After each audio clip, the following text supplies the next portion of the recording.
député, Émile Biaggi, tête de liste 31.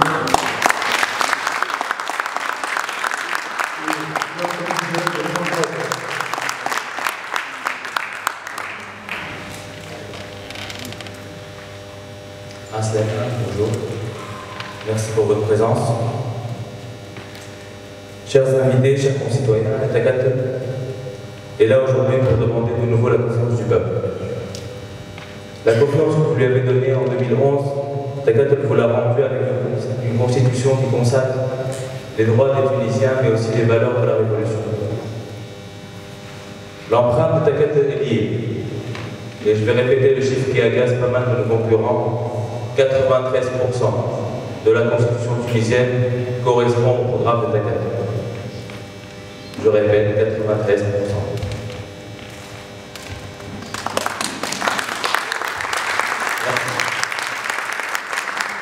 Cette constitution grave dans le marbre l'attachement de Takat de la fête des Tunisiens à l'étranger et des citoyens à part entière, avec leur représentation parlementaire à l'Assemblée du peuple.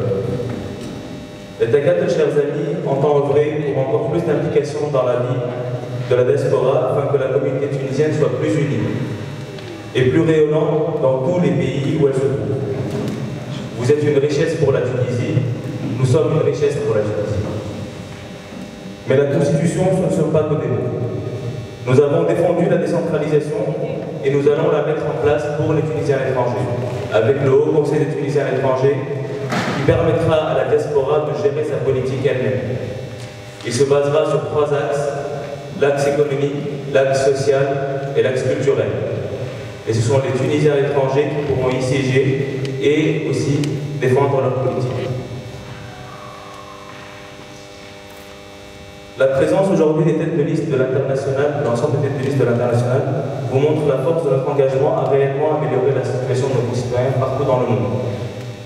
Nous travaillerons dans le cadre de la réforme administrative à améliorer nos démarches et à vous donner la possibilité de les faire progressivement à distance. Nous veillerons à ce que vos voyages vers la Tunisie se passent dans les meilleures conditions suite à l'amélioration des services douaniers. Notre vision globale du respect des institutions nous permettra de rétablir la confiance du citoyen envers l'État, ce qui est la clé pour que nous puissions reconstruire notre pays sur des bases saines et oublier les dégâts de cette dictature qui nous a tant fait mal.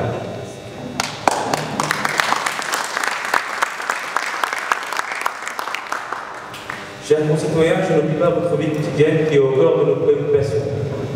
Avec votre confiance, nous refermerons la Tunisian Forever, qui est la banque tunisienne qui existe, qui a une licence européenne et qui existe malheureusement que très peu, avec 2 à 3 agences dans la région parisienne. Nous œuvrerons à ce qu'elle se déploie avec quelques agences dans les grandes villes où sont présents les Tunisiens à l'étranger. Et pour que nous soyons, comme d'habitude, réalistes et des choses faisables, elle développera également une offre en ligne qui cassera les kilomètres qui nous séparent. Elle fournira également des services de transfert plus rapides et moins chers pour que nous puissions continuer à aider nos concitoyens en Tunisie, mais également pour que les parents puissent envoyer les virements à leurs enfants qui étudient et qui puissent se consacrer à leurs études et réussir. Une dernière chose très importante, les étudiants tunisiens pourront, avant leur départ de Tunisie, ouvrir leur compte, avoir leurs moyens de paiement pour que leur installation se passe dans les meilleures conditions.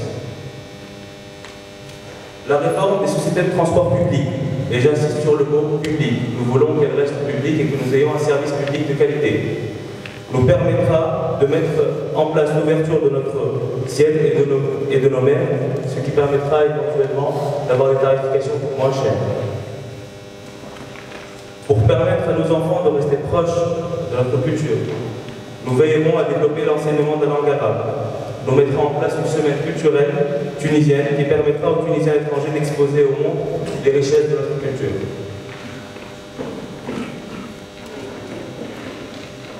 Dernière chose, et non pas la moindre, j'aimerais énoncer avec vous quelques engagements que je m'engage à respecter si vous m'accordez votre confiance dans le rôle de député. Je voudrais vous montrer comment nous voyons le rôle de député à l'étranger. Première chose, nous pensons qu'un député à l'étranger doit d'abord être proche des citoyens. Donc nous créerons une permanence dans le pays d'accueil afin que les Tunisiens puissent contacter facilement leurs députés.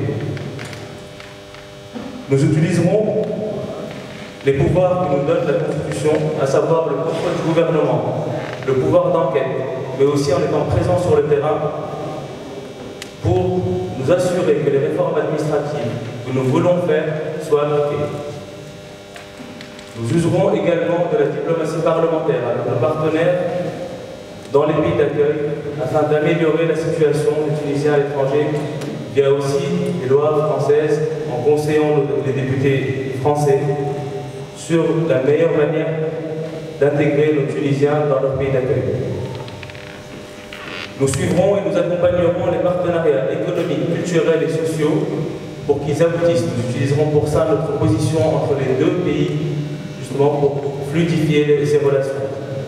Et dernière chose, et non pas des moindres, nous veillerons à accélérer le flux de jumelage tel que nous l'avons fait entre Nafta et Creil, entre les villes françaises et les villes tunisiennes, afin que les Tunisiens des deuxième et troisième générations se gardent la Tunisie proche de leur cœur en voyant à l'entrée de leur ville le drapeau de la Tunisie. Ça permettra également des projets de co-développement entre ces deux villes et la possibilité de bénéficier de nos expériences cumulées. Je vous remercie pour votre attention.